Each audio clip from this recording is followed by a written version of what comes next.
interest in local history, and we thought as well that the Smithfield and Stony Batter area is an area that's particularly rich in local history to do with the history of this great city and also the country and all of the social events that have happened over time.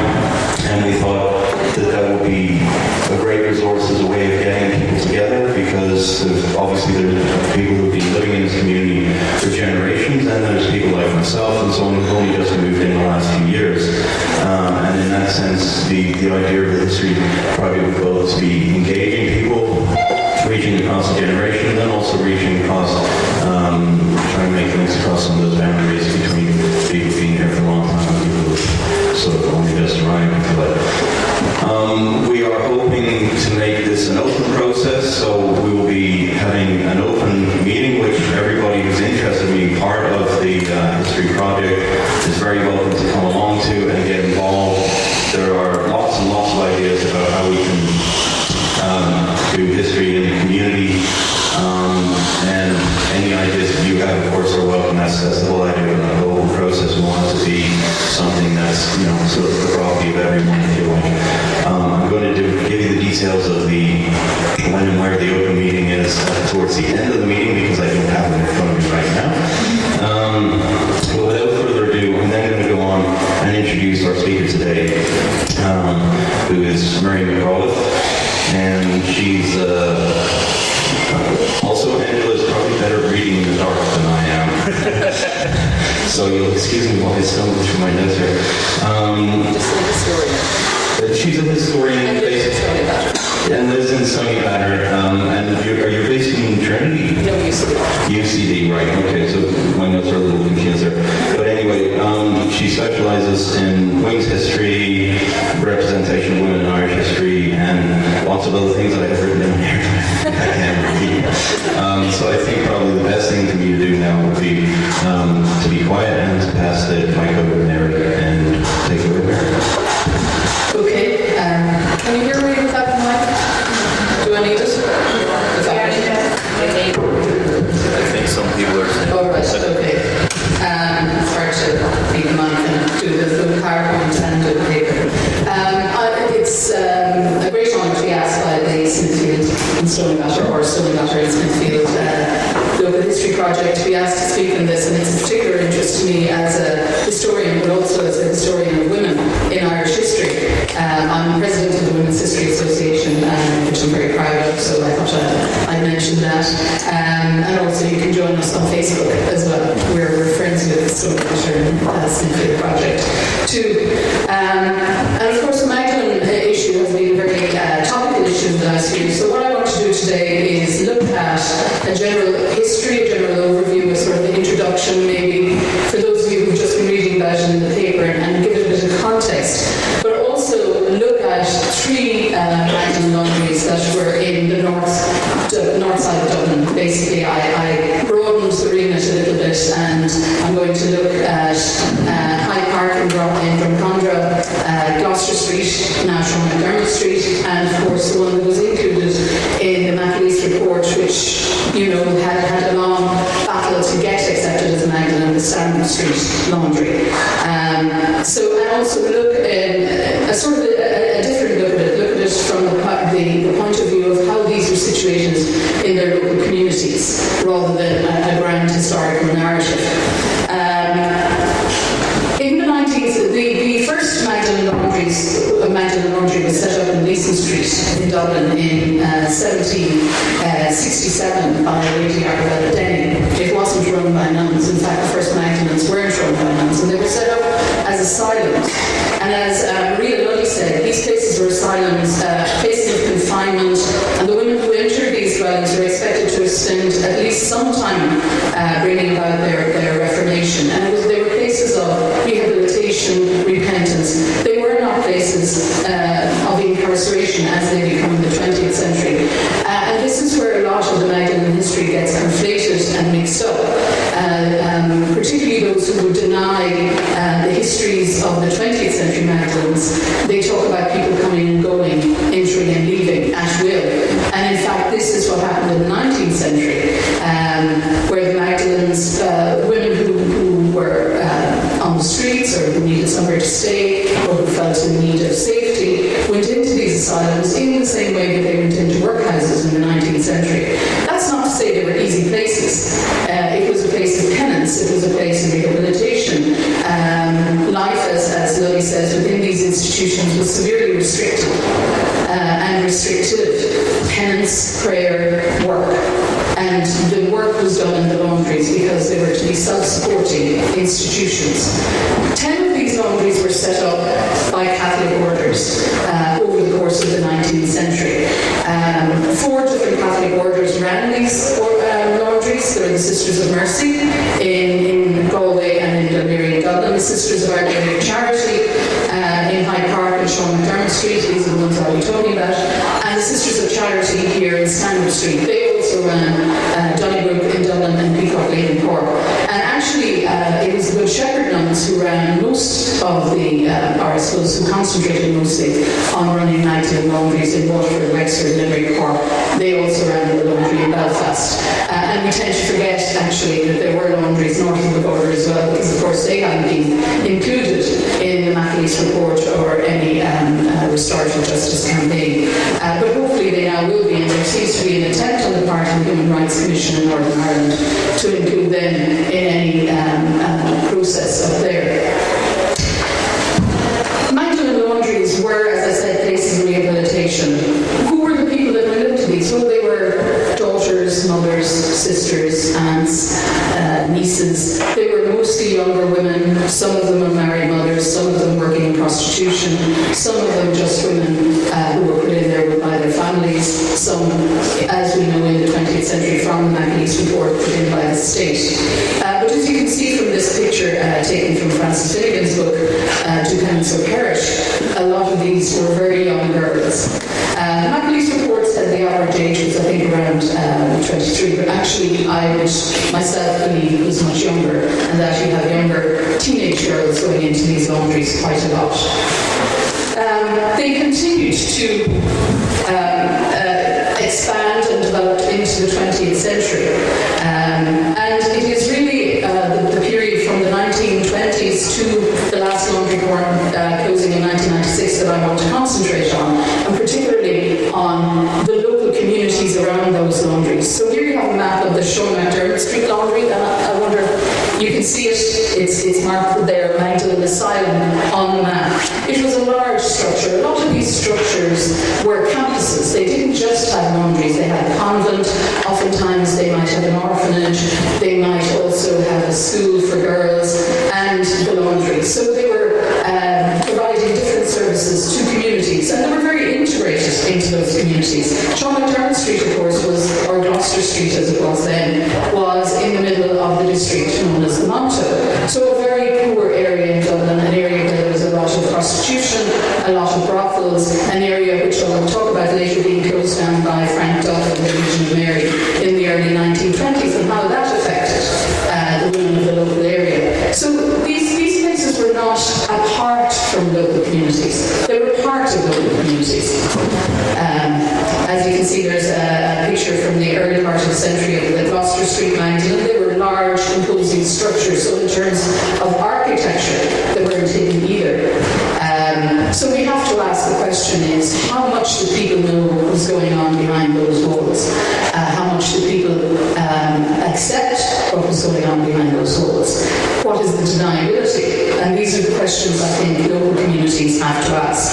There is Sean McDermot Street today. It is now closed down, and Dublin Corporation own the building, or have control of the building. And of course, last year it was the site of the excellent play run by a new productions called Magdalene, which I had the privilege of going to, which recreated the experience of being in a Magdalene laundry. And again, what they did was a very interesting thing, is they combined both the experience of the women, but also how the local community was part of that experience. And they took stories from the local community of their memories of that Magdalene and created a site-specific production to recreate the experience of the Magdalene in the 20th century. So you can see that they are very much part of local communities. They're known about what we have to ask. In the last few years, we've been asking about how the the congregations were involved in this and how the state was involved, and church and state being together in creating an institutionalisation policy in Ireland. But what about society? What about local communities? And I think we need to keep asking those questions. This is the Hyde Park, Drumcondra, Magdalene, as you can see from this map, 1936 map. Again, it is part of the local community. It is a huge structure firmly in local community with lots of parkland around it. It's well known, it's near schools and shops and businesses. Businesses who were doing business with Magdalene. This is an interesting collection of photographs from Hyde Park in 1953. It's a publication called A Centenary Record of Hyde Park Convent, Drumcondra, Dublin, 1853 to 1953, published in that centenary in 1953. And in that, they publish pictures of the women going about their business. There is a picture of the Magdalene in Drumcondra, and there you have, I've put up the captions as they appear in the book. Magdalene women singing the praises of Our Lady, St Mary's Refuge. And this book was out there in the community. So there is no invisibility, there's no hiding what's going on behind these walls. So what then we have to ask is the deniability or the complicity of local communities and their knowledge of what was going on. And again, more pictures from that book. Here we have some girls sitting around reading a book. They like a good story, is that caption. Or girls enjoying a stroll on free days, and skillful fingers at work. And as you can see, sitting around doing some crochet or knitting with obviously one of the sisters at the head of the table. And again, this is another thing that Magdalene Laundries did. They didn't just do laundry, they also did skilled piecework in lace making. Limerick Magdalene Laundry, for example, was very famous for its Limerick lace, and indeed the Limerick lace was sold at very high cost to many of the stores in Ireland and in America, and many of the survivors of that laundry speak about that. We here have the packing room in Hyde Park, and this gives you the idea of the extent of the production that was going on there. Hyde Park today, as it is now having been destroyed by fire. This then we come to the local Magdalene Laundry, the Stanhope St Laundry. This is the entrance to the former Magdalene Laundry, or St Mary's Training School, as it was called, on Stanhope Street, photographed in the Irish Times recently. This case was mentioned in a book published in 1867 by a woman, Fanny Taylor, who went around Ireland on a tour of all the Magdalene Laundries. She was an English convert to Catholicism who was looking to set up her own congregation of nuns. She had had experience with nursing with the Mercy Sisters in the Crimean War earlier, and was very impressed with their ability to nurse and of course their faith practices and things like that. So she decided to do a tour and see what she could do. She was interested in setting up a similar type of congregation, and she visited Stanhope Street, and she says of this was one of the first houses founded by Mrs. Aikenhead in Stanhope Street in Dublin. It was opened in 1819 as a home for training girls for domestic service. It exists in a flourishing condition today. This is 1867. And when I visited it, it contained 100 girls. And when you think about it, this is 100 girls from the local community and from around the country. These Magdalenes weren't just taking girls from local communities, they were taking them in from all over the country. If you look at the 1901 and 1911 censuses of these institutions, you can see by place of birth that these girls were being taken from all around the country, not just local communities. And as she says to the girls, they were taught to be servants and will and trained to be provided with situations. But of course, in the middle of the 19th century, a lot of the girls were, as I said, going in and out of these institutions. They weren't staying there. This changes later on. She says they're instructed in house, kitchen, laundry and needlework, besides the habits of order, cleanliness and diligence. The greatest praise that can be given to this institution is to say that the servants sent out of it are much sought after, and the ladies who have one servant from St Mary's will come again from another. And again, Fanny Taylor was very impressed by this training, and actually when she does found her own congregation, she sets up laundries and training centres similar to the ones in Ireland. environment. She was also at pains that the education that the girls got would be suitable to their class. There was very much a class politic going on here, that these girls wouldn't be trained above their station. It was felt if they were trained above their station, they would be unhappy in life because they wouldn't be fish nor fowl. Very much a class consciousness at work here. St Mary's Stanhope Street is an interesting position. It wasn't included in the list of 10 Magdalene Laundries that everybody's been speaking about that existed in the Irish Free State from 1922. However, Magdalene Survivors Together made a number of representations to the McAuliffe's committee that it was a Magdalene Laundry, it functioned in the same way, it treated its the survivors who came out of it in the same way, and they argued that the education and training was not provided to girls who worked there, that the appearance of the laundry and the uniforms were similar to the Magdalene Laundries, and the experience of the girls in Stanhope Street was equivalent to that of the women in Magdalene Laundries, and it was run by an order of nun who did run other Magdalene Laundries. So they had the same sort of regime and the same sort of training or work and penance going on in St Mary's Stanhope Street. So I think we can say it functioned as a laundry. Whether we give it the title Magdalene Laundry or not is probably splitting hairs. The Religious Sisters of Charity, who did run the Stanhope Street Laundry, however, insisted it was a training centre, as Fanny Taylor describes, which provided domestic training, including laundry work, to young girls. However, they are again, this echoes 1867, and you wonder, is what was happening in 1867 the equivalent to what was happening in 1947 in Stanhope Street? And these are things that we need to find out from local communities and from those who were involved in it. And we do have some evidence from survivors of St Mary's. The sisters, however, say it never operated as a refuge or a home along the lines of the Magdalene Laundry. And when they're talking about this, I presume they mean that the women who came into the Magdalene Laundries in Donnybrook or Pickup in Cork weren't supposed to leave in the 20th century. However, we do have very powerful survivor testimony from a woman who has gone public about her experience in the Magdalene Laundry, a very courageous woman, Kathleen Legg, whose testimony has appeared in newspapers, in documentaries and on radio shows. And she spent time in St Mary's training centre in Stanhope Street. As she said, at the age of 14, my mother took me to Dublin. I remember her carrying me on her back as we walked through the fields of Lisburn in Tipperary to Dublin. My mother and I were led to believe that I would get a better education in Dublin at a convent run by the Sisters of Charity, but this would never be the case.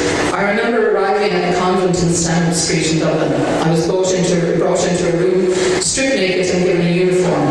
I was never again to see my own clothes, and for the next 4 years I would never see a classroom. St Mary's Stanhope Street Training Centre was being portrayed as a convent for further girls in their education.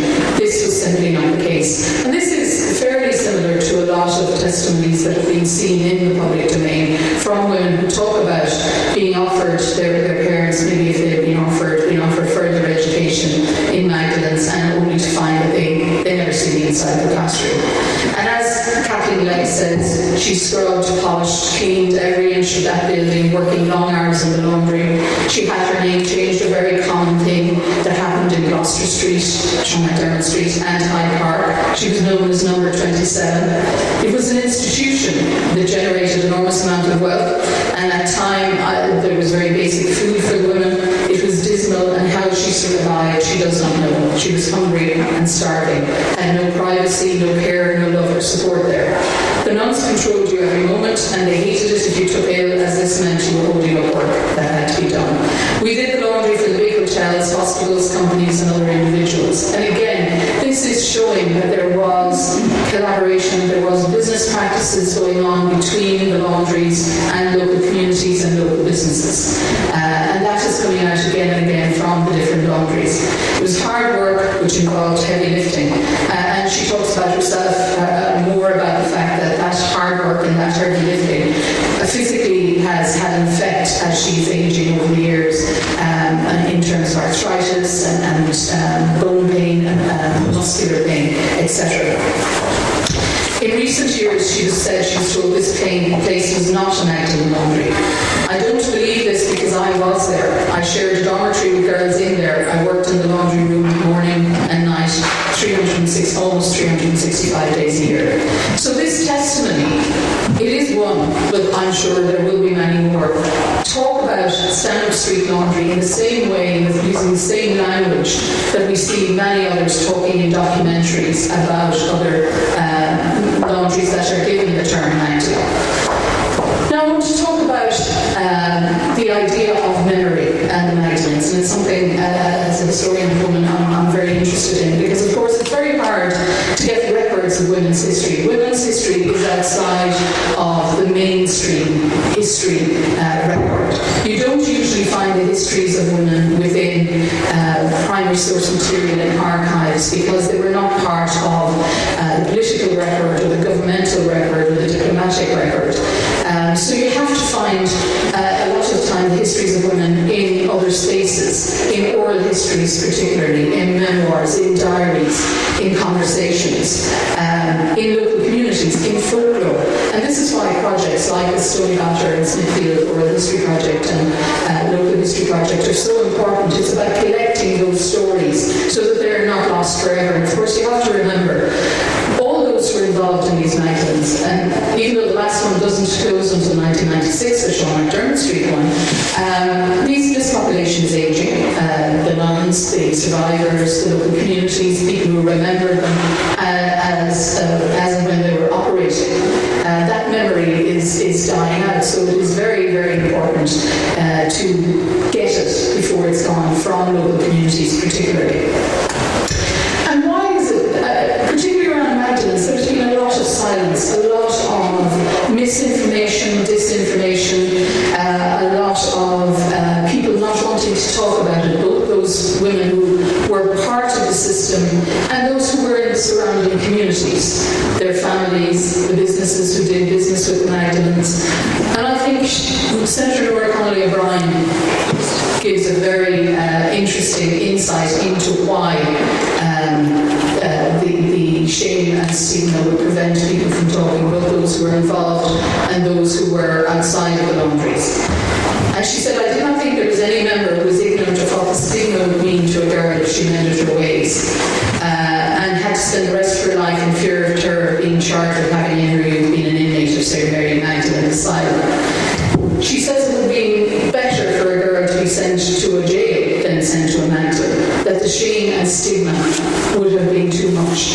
And, that shame and stigma is not just about the girls, but also communities don't talk about it. We as a nation have only recently started talking about it. In lots of ways, we're only talking about institutionalisation, not just the Magdalenes, but the industrial schools, the mother and baby homes, the orphanages, psychiatric homes, and the system or the culture of institutionalisation that was very much part of our nation state from the creation of the Irish Free State in 1922, right down to the 1990s. And in fact, can we ask other questions? Are we continuing that sort of institutionalisation in things like the direct provision hostels today? Have we learned lessons from these that create such silences and invisibilities?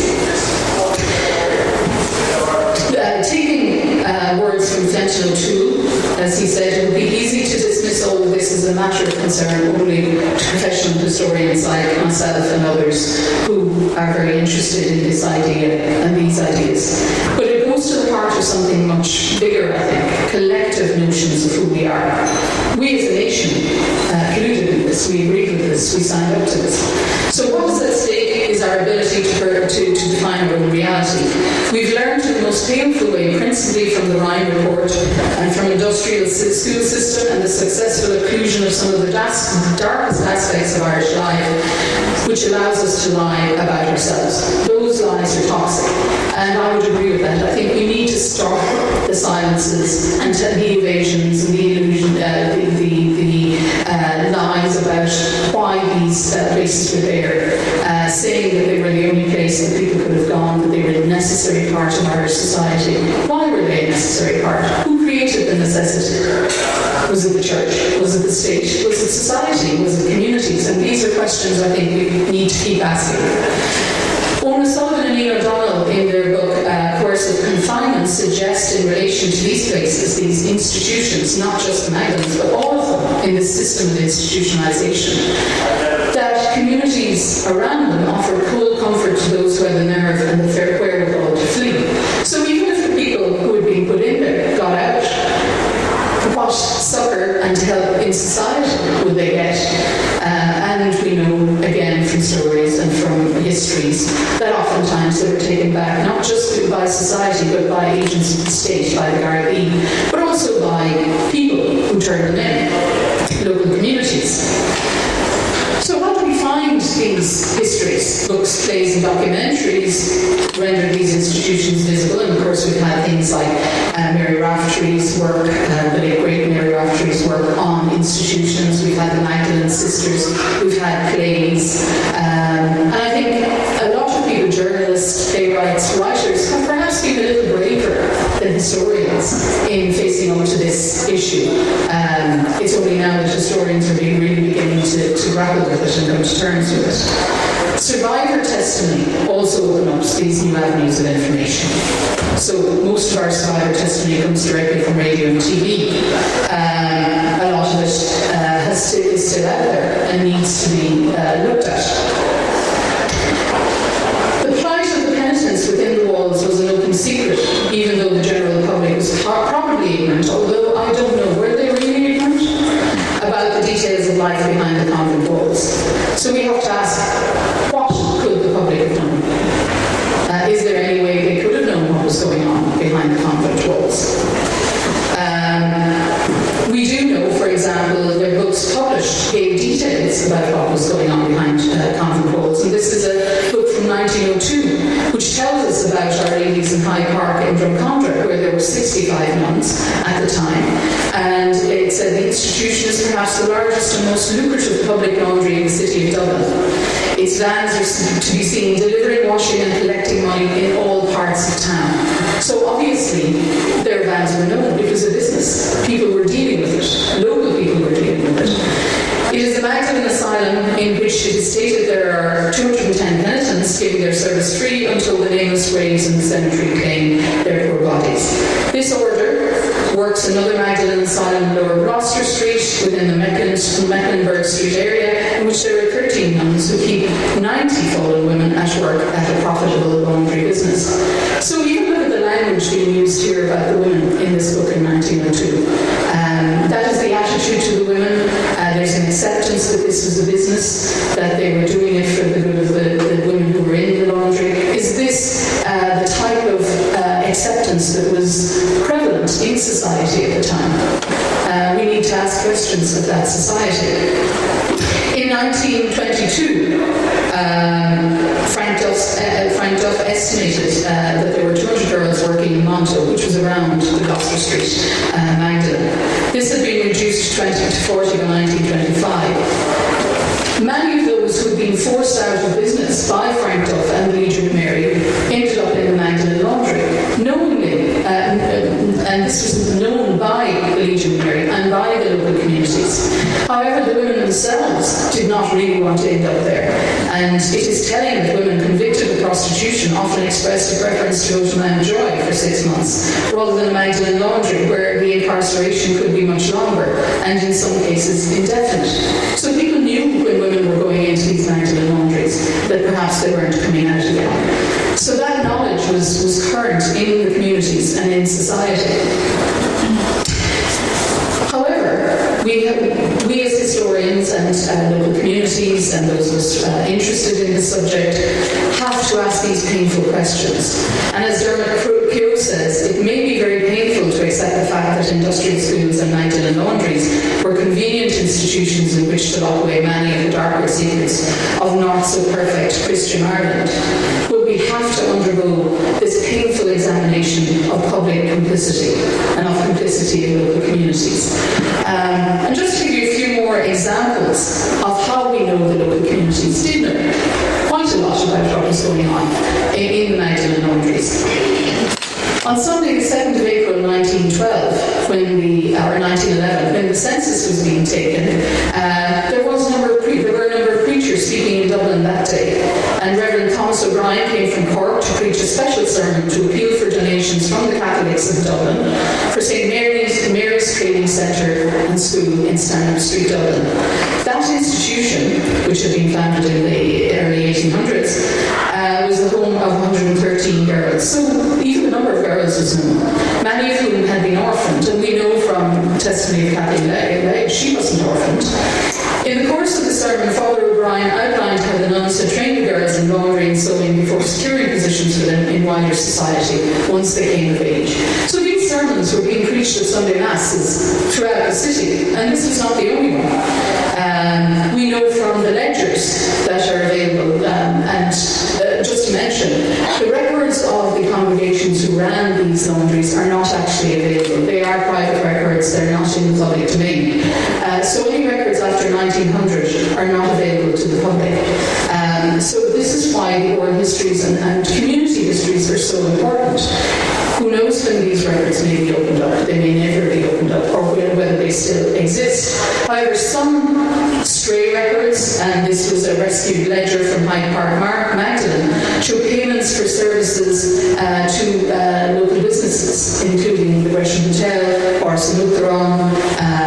the Department of the Army, whatever department was in charge of that, the Department of Defence, and other institutions like that, Mantua Jail. So the nuns were getting big tenders. They were getting contracts for a lot of work in local communities. Not only were they serving government departments and the army and the jail service, they were also doing the hotels. The Skyline Hotel was another one of them, if I recall.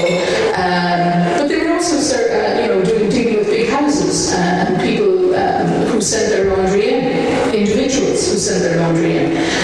But not only that, you had people from the local community who were the delivery people, the delivery men who brought the laundry in and out, and the laundry had to be delivered, collected, and taken back again. So there was a lot of ancillary works going on around the laundries in local communities.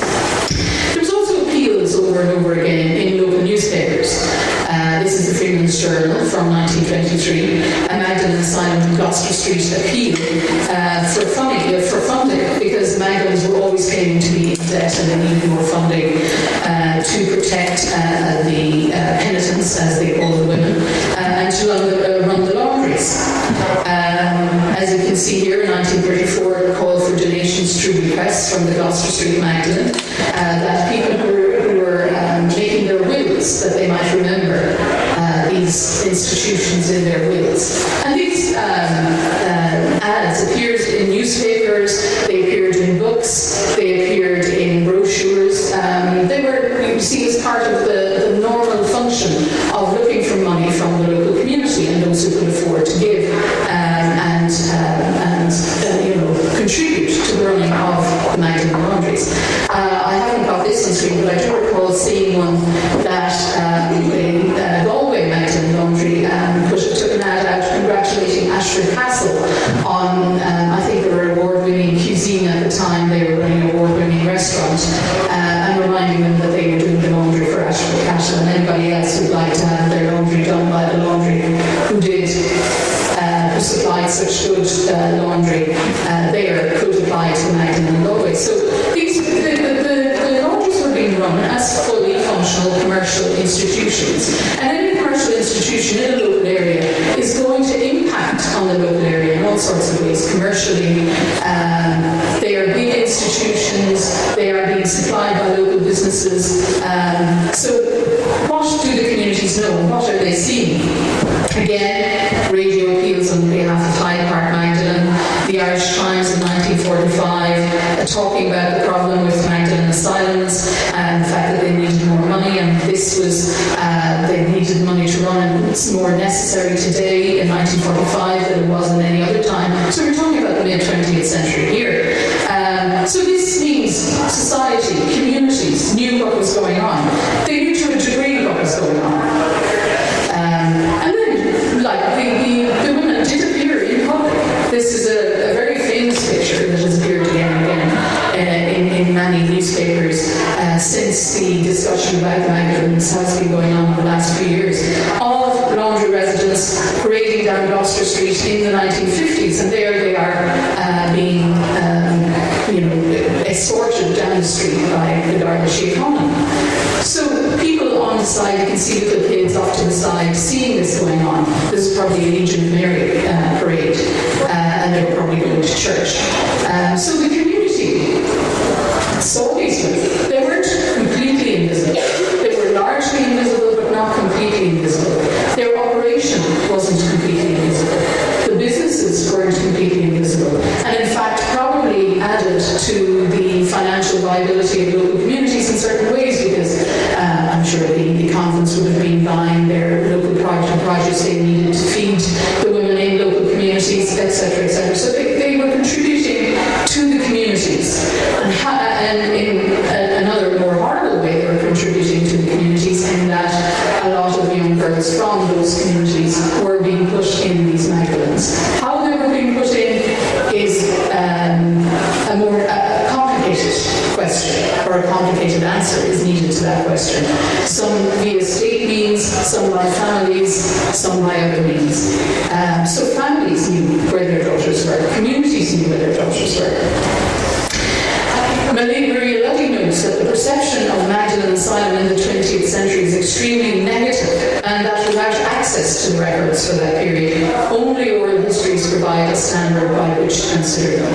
And this is why it's important for societies like Stoneybatter and Smithfield, local history society, to be very aware of stories that are out there, to perhaps participate in folklore collections, and I'm sure the Oral History Society of Ireland would be able to train those who want to participate in such projects in the ethical ideas necessary to do that.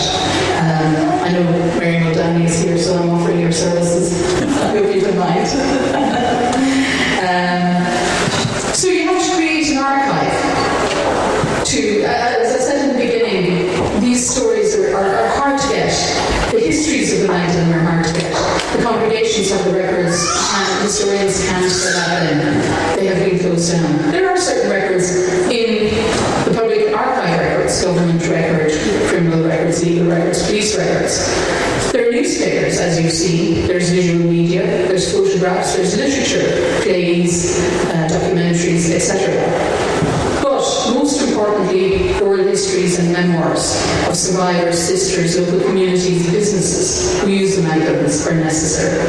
And we need spaces like the communities around Stanhope Street and Gloucester Street and Hyde Park to start talking about what happened there. I know a lot of those old communities are breaking up now. For example, people like me are moving into places like Stoneybatter after Stanhope Street has been closed down, and a lot of the older people are moving on or are gone. But there's still some people here who remember that, and certainly people like the oral historian Kevin Kearns did amazing work around Stoneybatter in collecting stories of, say, the cattle mart and the different businesses around here. That sort of thing could be extended to collecting other types of histories and stories. So in Ireland, women who were put into these Magdalenes were marginalised and invisible. Oral histories and memoirs are necessary to correct this historic injustice.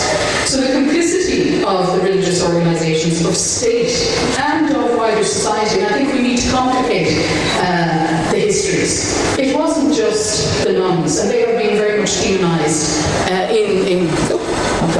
they've been very much demonised recently. I think I may have turned it off myself.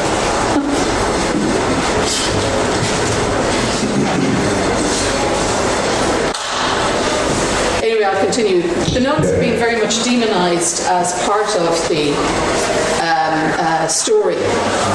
And to a large degree, they are complicit in this. And the treatment they meted out in these laundries was not kind or good, or could we say Christian to a large degree. However, it has to be more complex than that. Society is complicit. The state is complicit. And we need to ask all those questions. ultimately acknowledging what happens and complicating those histories of the Magdalene institutions and the wider communities around them and how it was allowed to be happened will give more of a truth if we can find truth. And as a historian, I would be loath to say there is a truth, any one particular truth, but find the histories in as much as we can of these and in general of Irish women's history and write that into the record. Thank you.